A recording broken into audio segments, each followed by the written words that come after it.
boys and girls, and welcome to Story Time. We are here today at Sandley Park having story time. Today we're talking about snakes. We're going to talk about a corn snake, a copperhead, and a coral snake. Tune in. Coral snakes, written by Colleen Sexton. Coral snakes are small, colorful snakes. Most grow 18 to 40 inches. That's 46 to 102 centimeters long. Some stretch as long as 4 feet. That's 1.2 meters. Coral snakes are about as thick as a pencil. Shiny scales cover their narrow bodies. Coral snakes have bright colors. They have red and black bands. They also have either yellow or white bands. The bright colors warn other animals that coral snakes are poisonous. The colors do not scare away coyotes, foxes, large snakes, and other predators. These animals will eat coral snakes if they can catch them. Coral snakes stay safe from predators in many ways. They hide under leaves or rocks. They escape down holes made by other animals. Coral snakes also coil their bodies. Then they hide their heads and stick up their tails. A predator grabs the tail. The coral snake then lifts its head and surprises the predator. Coral snakes live in warm parts of North America, Central America, and South America. Coral snakes can be found in deserts, grasslands, forests, and mountains. Coral snakes hunt animals that share their habitat. They hunt smaller snakes, lizards, and other prey. Coral snakes hunt at night and early in the morning. They stick out their forked tongues to pick up the scent of prey. Coral snakes hide and wait for prey. They also search in underground tunnels made by other animals. Sometimes coral snakes drop their tails into holes to scare out small animals. Coral snakes strike at their prey. They bite other snakes behind the head so that they cannot bite back. Coral snakes bite with their sharp, curved fangs. A poison called venom flows through the fang and into the bite. The venom makes an animal unable to move or breathe. It soon dies. Coral snakes pull the prey into their mouths. Then they swallow the prey whole.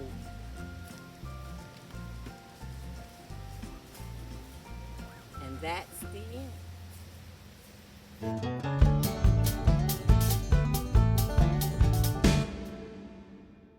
So Miss Delisa just read a story about a coral snake. So that's a venomous snake, but the snake I have here today is not venomous. This is called a corn snake. So a coral snake, you're probably not going to see any of them around here in Sanford. They actually live at the beach, and they usually live underground too, so you're really unlikely to come across one. But a corn snake, we have a lot of those. They're one of our most common snakes. You can see they're really pretty. They've got that nice orange. Oh, where are you going, bud? So you might ask, why are they called a corn snake?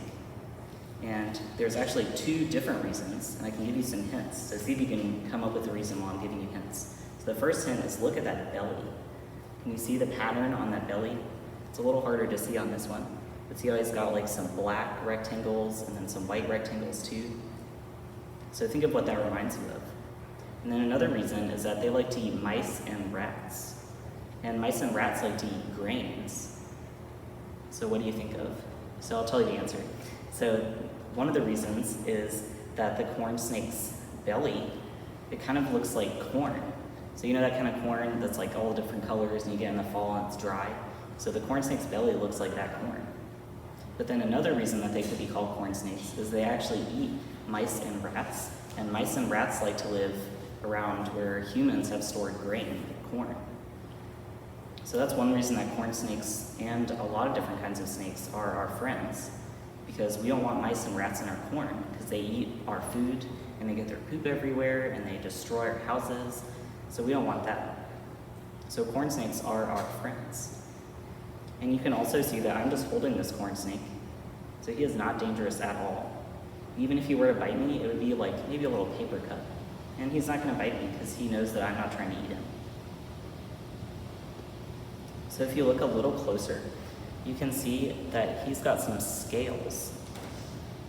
So if you feel your own arm, then you have skin with some hair, and that's because we're mammals. So we have that hair on our skin. And corn snakes and all snakes have skin too. It's over their scales. So the scales are a characteristic of reptiles. And the corn snakes actually do have skin over those scales, but they actually shed it about once a month. They shed all their skin at once.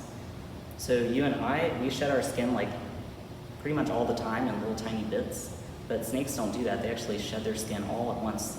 When they're ready, they just crawl right out of it and they leave their whole skin behind.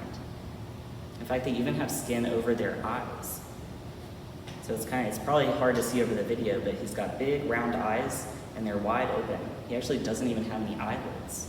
He's got clear skin over his eyes so he can see through it. And that just helps protect their eyes and keep them from drying out. So another fun fact that we can have about corn snakes is that, like I said, they eat mice and rats, and they actually eat those whole. So like I said, he can't really bite me effectively because he's got those tiny little teeth. And that also means that he can't chew his food. So all he's gonna be able to do is swallow it whole, and they can actually swallow food. You can see his head is really small, but they can swallow food that's 3 times the size of their head because their jaws are super flexible. So that helps them to eat those mice and rats whole. So another thing that you might not know about snakes is that they are cold-blooded. And that doesn't mean that they have cold blood, it actually means that their bodies are the same temperature as their surroundings. So like you and I, we usually have a body temperature that's warmer than our surroundings because we're mammals, so we have really warm bodies. And we maintain our own body heat with the food that we eat. But snakes don't do that. They have to come out and bask in the sun if they want to get warmer, or they have to go find the shade if they want to get cooler. So that's why often you see snakes, especially corn snakes, out in the sun on cooler afternoons, or you might, maybe on summer mornings, you might see them. And that's why they come out like that. So like I said, this corn snake is our friend, and he is not dangerous, but he does look a little bit like another kind of snake that is also a really common snake, and that's a copperhead. So copperheads are super common too, and they look a little bit like corn snakes, but there's some really obvious differences, so you don't have to get up close in order to tell the difference. So one difference is you see the corn snake has like blotches on its back, and they're all kind of the same color.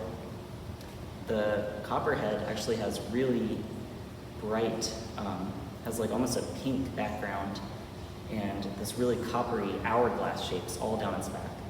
It's also a much thicker snake, and you can see the corn snake's little head. It's got a really small head, it's kind of rounded, but the copperhead has that big triangular head, so that's how you can remember. And the copperhead, even though you definitely don't want it to bite you, because it would be very painful and you'd have to go to the ER, but they're probably not going to bite you if you just leave them alone. So you just need to do things like staying out of their habitat by like not reaching under rocks and things that you can't see under and stuff like that. And if you do that, then you're not really in danger from them either. But your corn snakes are definitely your friend because they're just going to eat those mice and rats, and they cannot hurt you at all. So one last thing that we're going to talk about with the corn snake, and really all snakes, is you might be able to see on the video, but he's flicking his tongue. And so you might know that snakes actually smell with their tongues. So he has a little nose too. He has nostrils, and that's how he breathes. but he's actually smelling with his tongue. So you can see him moving all around. He's like flicking his tongue and smelling everything. And his tongue is actually forked, so it splits into two. And the cool thing about that is that every time he goes out on that tongue, he can tell which scent is from the left side or the right side. And so if he smells like a mouse on the right side of the tongue when he draws it back in, then he can know to go that way. He can know to turn to the right, and that's where he's going to find the mouse. So that's how that sense of smell helps them. So I hope you all enjoyed our fun facts about our corn snake. We actually haven't named this corn snake yet, so if y'all have any good ideas for what this corn snake's name should be, you should let us know. But thank you for hanging out with us, and have an awesome day. All right, so here you can see a nice, good close-up of our copperheads here at Stanley Park. These guys do live inside, and they've been in captivity for over 10 years. And as Mr. Cameron was saying, they've got like that pinkish background, and where it's dark, those spots, those bands actually come together to form a Hershey kiss or an hourglass shape. And you can see that the head is much, much larger than the corn snake that Mr. Cameron was holding.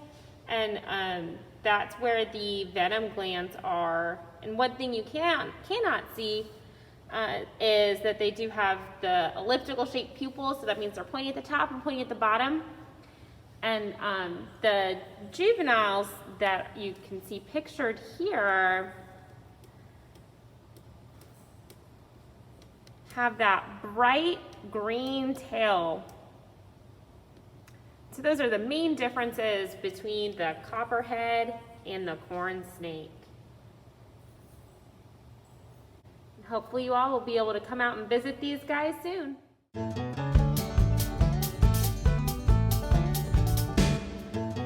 Hi, I'm Jaime Osborne, the Outdoor Education Specialist at Stanley Park with Lee County Parks and Recreation. And just to give you a couple of updates about Stanley Park during the COVID-19 pandemic, the park is currently still open, and our hours are our summer hours. So we are open 8 a.m. to 8 p.m. We are allowing fishing as long as you are fishing from the edges of the ponds. We do have an upper and a lower pond, which are stocked with channel catfish from our Wildlife Resources Commission every month. They alternate between the two ponds when they stock our ponds. We also, our hiking trails are open. We have 4 hiking trails, and each are about a mile long. Our mountain bike trail, which is about 12 miles long, is also open, weather permitting. Please check our Facebook page, which is facebook.com/Lee County NC for our mountain bike trail updates. Our outdoor facility rentals are also available, so that includes our shelter and our chapel and our amphitheater. Currently still closed is our playground, our paddle boats, and the nature center. And again, all updates will be posted on the Lee County Facebook page. Thank you guys so much, and we look forward to seeing you soon. Bye.